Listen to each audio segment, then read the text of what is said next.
Welcome back my channel digital Dixit official. और आज के इस वीडियो में हम बात करने वाले हैं रिएक्ट कंडीशनल रेंडरिंग के बारे में। बेसिकली कई बार ऐसा होता है कि हम रिएक्ट के किसी कंपोनेंट में, रिएक्ट के किसी पेज में स्पेसिफिक एचटीएमएल पार्ट को हम किसी स्पेसिफिक कंडीशन के बेस पे रेंडर करना चाहते हैं, तब हमारा कंडीशनल रेंडरिंग कॉन्सेप्ट यूज़ होता है। अभी उसके कितने तरीके हैं, कैसे हम उस तरीके का यूज़ करना है, वो सारी चीज़ इस वीडियो में हम कवर करने वाले हैं। तो गाइज़, अगर आपने इस चैनल को सब्सक्राइब नहीं किया है अभी तक, तो आप सब्सक्राइब कर लीजिए, मेरे वीडियो को लाइक कीजिए, ताकि आपको ऐसे और वीडियो, टेक्नोलॉजिकल वीडियो मिलते रहें।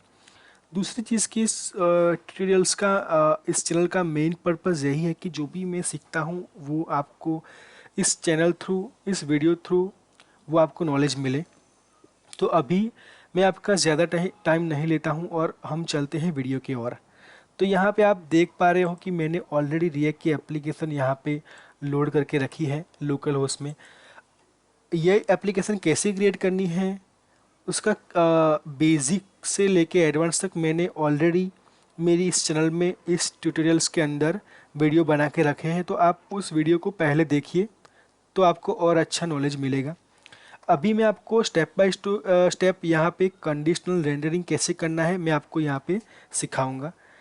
तो ये मेरी एप्लीकेशन का कोड है जो मैंने ओपन करके रखा है कोड एडिटर के अंदर। तो यहाँ पे सिंपली मैं एग्जांपल थ्रू समझाऊंगा कि कितने तरीके से आपको कंडीशनल रेंडरिंग करना है। तो यहाँ पे मैं रिएक्ट कंपोनेंट बनाने के लिए जा रहा हूँ। तो यहाँ पे मैंने क्या किया है, पहले JSX पेज क्रिएट करी है मैंने। अभी मैं उसमें रिएक्ट कंपोनेंट यूज़ कर रहा हूँ, तो बेसिकली मुझे रिएक्ट लाइब्रेरी इंपोर्ट करनी पड़ेगी। तो यहाँ पे मैंने रिएक्ट की लाइब्रेरी इंपोर्ट करके रखी है। यहाँ पे मुझे क्लास कंपोनेंट थ्रू आपको समझाना है, तो मैं यहाँ पे क्लास कंपोनेंट क्रिएट करूँगा। तो पहले मैं क्लास सिंटैक्स से एक क्लास कंपोनेंट क्रिएट करूँगा। तो इसके लिए आपको लिखना पड़ेगा क्लास, क्लास का नेम। तो यहाँ पे लिखूँगा मैं कंडीशनल रेंडरिंग। मुझे एक्सटेंड करना है रिएक्ट की कंपोनेंट क्लास में से, तो यहाँ पे मैंने एक्सटेंड करा है। अभी मुझे ये बाहर यूज़ करना है, तो मुझे एक्सपोर्ट डिफ़ॉल्ट क्लास के नेम से मुझे यहाँ पे एक्सपोर्ट करना रहेगा। और मेरे HTML पार्ट को रेंडर करने के लिए क्लास की स्पेसिफिक एक मेथड है रेंडर, जो मुझे यूज़ करनी है। और यहाँ पे मैं कुछ HTML पार्ट यहाँ पे राइट करूँगा आपको एग्जांपल थ्रू समझाने के लिए। तो यहाँ पे मैं लिखने वाला हूँ HTML टैग के अंदर हेलो दीक्षित सोलंकी, और यहाँ पे सेम HTML को यहाँ पे लिखूँगा हेलो गेस्ट। तो यहाँ पे आप देख पा रहे हो मैंने क्या किया है, सिंपली HTML दो टेक्स्ट एलिमेंट रेंडर करे हैं। और यहाँ पे हम उसको कैसे डिस्प्ले करते हैं वो देख लेते हैं। मैंने ऑलरेडी राउटिंग पे ये पेज सेटअप करके रखा है। जैसे ही मैं एग्जांपल यहाँ पे राउट कॉल करूँगा, मेरा ये पेज कॉल होगा। तो वो कैसे राउटिंग सेट करना है ऑलरेडी मैंने आगे वाली वीडियो में कवर करा है, तो आप जा सकते हो और वहाँ से आप सीख के राउटिंग क्रिएट कर सकते हो। तो यहाँ पे मुझे करना क्या है कि ये जो HTML मेरी जो टैग्स है, मुझे स्पेसिफिक कंडीशन बेस रेंडर करनी है। मुझे दोनों रेंडर नहीं करनी है, मुझे स्पेसिफिक एक HTML टैग रेंडर करनी है, वो भी कंडीशन बेस। तो उसके जितने भी तरीके हैं वो यहाँ पे हम समझेंगे। तो पहला तरीका है, यहाँ पे हम देख लेते हैं। फर्स्ट वाला तरीका है इफ़ एल्स, इफ़ और एल्स, ठीक है।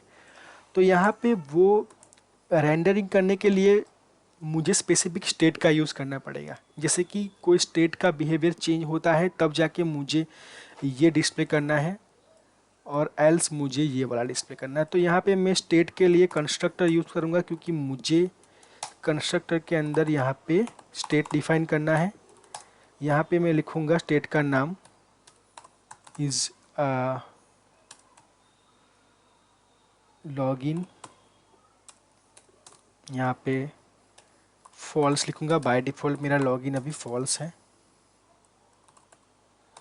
और यहाँ पे आप देख पा रहे हो कि मैंने यहाँ पे यूज़ किया है दिस, तो मुझे सुपर मस्ट भी यूज़ करना पड़ेगा पेरेंट मेथड में। तो यहाँ पे आप देख पा रहे हो कि यहाँ पे अभी दोनों टेक्स्ट डिस्प्ले कर रही है, ठीक है। तो इसी स्टेट के बिहेवियर पे मुझे यूज़ करना है इफ एल्स कंडीशन, और मुझे डिस्प्ले करना है ये दोनों टेक्स्ट बेसिक कंडीशन के बेस पे। तो दोस्तों मैं करूँगा क्या, इसको मैं यहाँ पे सिंपली, जैसे कि आप जावास्क्रिप्ट में सिंपली एचटीएमएल लिखते हो, सॉरी इफ एल्स कंडीशन लिखते हो, ऐसे में एक ब्लैंक इफ एल्स कंडीशन लिखता हूँ। और यहाँ पे मुझे स्टेट यूज़ करना है, तो मैं यहाँ पे दिस डॉट स्टेट यूज़ करूँगा और स्टेट का जो भी नाम है मेरा वो यहाँ पे लिखूँगा। तो ये कंडीशन क्या कहती है मेरी, अगर लॉगिन ट्रू है तो मुझे इसमें आना है। तो मैं यहाँ पे मैं सिंपली कंसोल करूँगा और यहाँ पे लिखूँगा इफ़ और यहाँ पे लिखूँगा एल्स। तो आप यहाँ पे लॉग करके पहले चेक कर सकते हो कि कौन सी कंडीशन में वो जाता है, ठीक है। तो यहाँ पे आप सिंपली देख सकते हो कि मेरा लॉगिन्स जो स्टेट है वो अभी फॉल्स है, तो वो कहाँ जा रहा है, एल्स के अंदर, एल्स ब्लॉक के अंदर। तो मुझे एल्स में ये डिस्प्ले करना है, ठीक है। तो मैं रिटर्न करूँगा यहाँ पे ये, और मुझे यहाँ पे डिस्प्ले करना है अगर मेरी कंडीशन ट्रू हुई हो तो रिटर्न करना है मुझे ये वाला HTML एलिमेंट। तो सिंपली अब देखो यहाँ पे बिहेवियर क्या हुआ, अगर मेरा स्टेट ट्रू है तो ये करेगा return hello Dixit Solanki, but अगर वो फॉल्स है तो रिटर्न करेगा हेलो गेस्ट। तो यहाँ पे ये वाला पोर्शन में निकाल देता हूँ। तो आप देख पा रहे हो हेलो गेस्ट डिस्प्ले कर रहा है क्योंकि वो एल्स में जा रहा है, और एल्स में क्या लिखा है, हेलो गेस्ट। और एल्स में क्यों जा रहा है, क्योंकि यहाँ पे फॉल्स है। अगर मैं ट्रू करता हूँ तो ये वाली कंडीशन में जाएगा गाइस, परफेक्ट। तो यहाँ पे डिस्प्ले करेगा हेलो दीक्षित सोलंकी। तो ये क्या हुआ मेरा, जैसे कि मैंने पहले ही ये वीडियो के स्टार्टिंग में बोला है कि हम सीख रहे हैं क्या, कंडीशनल रेंडरिंग। तो यहाँ पे स्पेसिफिक कंडीशन पे मैं रेंडर कर रहा हूँ स्पेसिफिक HTML पार्ट, तो वो बोलते हैं हम लोग कंडीशन रेंडरिंग। तो उसका एक तरीका हमने ऑलरेडी सीख लिया है इफ एल्स। अभी दूसरा तरीका है यहाँ पे एलिमेंट वेरिएबल। तो ये एलिमेंट वेरिएबल कैसे हम कंडीशन रेंडरिंग में यूज़ करें, तो वो हम यहाँ पे सीखते हैं। इसको हम कमेंट कर देते हैं यहाँ पे,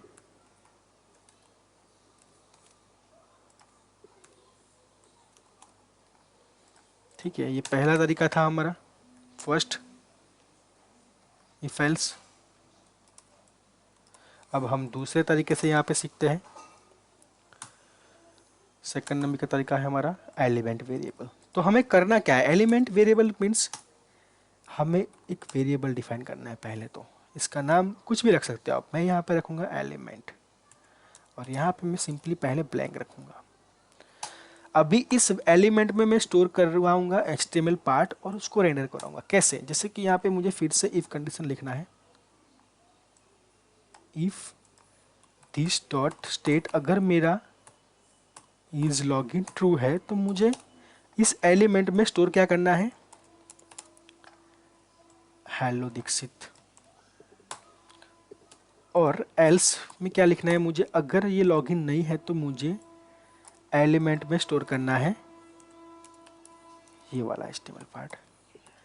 तो आपको सिंपली बेसिक तो पता पड़ गया होगा कि ये मैंने क्या किया है। पहले मैंने यहाँ पे मैंने सिंपली एक वेरिएबल डिफाइन करा है और उस वेरिएबल में मैंने स्टोर करा है HTML पार्ट बेस्ड ऑन उसकी स्पेसिफिक कंडीशन पे। तो हम स्पेसिफिक वेरिएबल में HTML स्टोर कर सकते हैं क्योंकि हम यहाँ पे JSX की फंक्शनलिटी यूज़ कर रहे हैं। बट हमारा मेन गोल क्या है, हम यहाँ पे सीख रहे हैं एलिमेंट वेरिएबल। तो यहाँ पे मैंने वेरिएबल डिफाइन किया, उस वेरिएबल में मैंने स्टोर किया स्पेसिफिक HTML पार्ट। अब उसको यहाँ पे मैं क्या करूँगा, रिटर्न करूँगा। तो यहाँ पे सिंपली मुझे क्या करना है, रिटर्न, और रिटर्न करना है यहाँ पे मुझे ये वाला पार्ट। तो आप देख पा रहे हो यहाँ पे अभी कुछ इश्यू कर रहा है, तो मैं यहाँ पे जा रहा हूँ, यहाँ पे डिफाइन करूँगा div, और उस div के अंदर यहाँ पे लिखूँगा HTML वेरिएबल, क्योंकि हमको यहाँ पे डोम रेंडर करना है तो हमें स्पेसिफिक div में ही करना पड़ेगा। और यहाँ पे हम इसको रिटर्न को करेंगे इस तरीके से, ठीक है। अब देखते हैं। तो यहाँ पे क्या हुआ, ये मैंने HTML tag if else condition में स्पेसिफिक वेरिएबल में स्टोर करा और उस वेरिएबल को यहाँ पे प्रिंट करा, ठीक है। तो उसको हम बोलते हैं एलिमेंट वेरिएबल।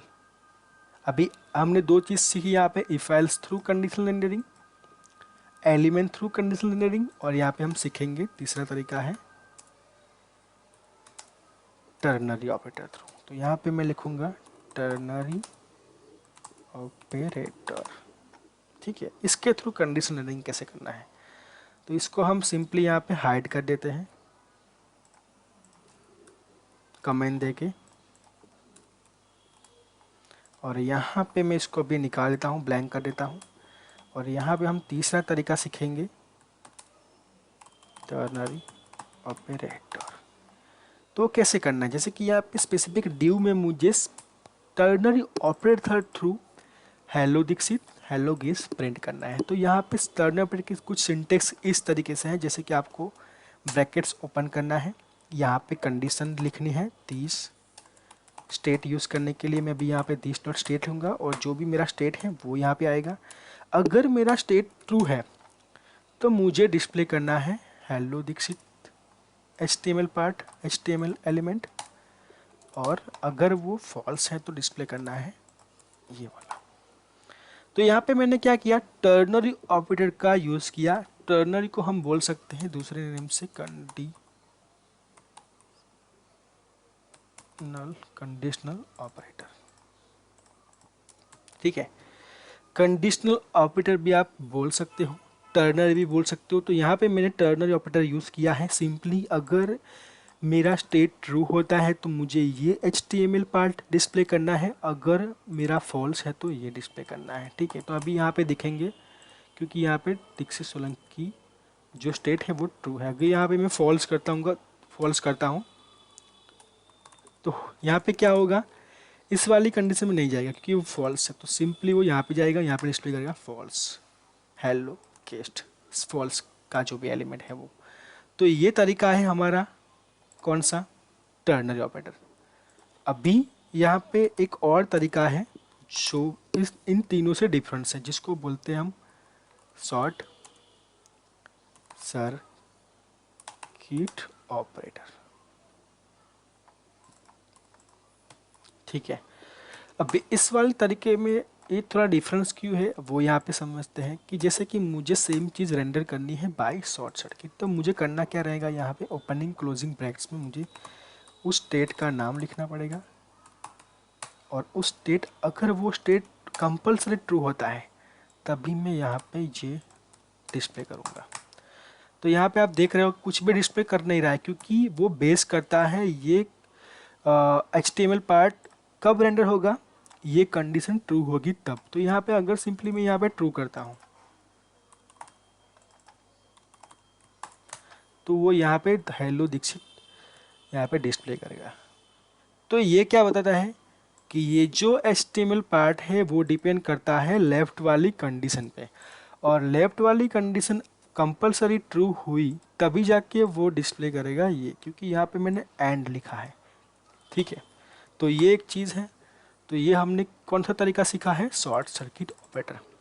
तो हमने कंडीशनली HTML पार्ट किसी भी कंपोनेंट के अंदर, किसी पेज के अंदर, रिएक्ट के अंदर कैसे उसका यूज़ करना है, वो 4 तरीके यहाँ पे हमने समझे हैं।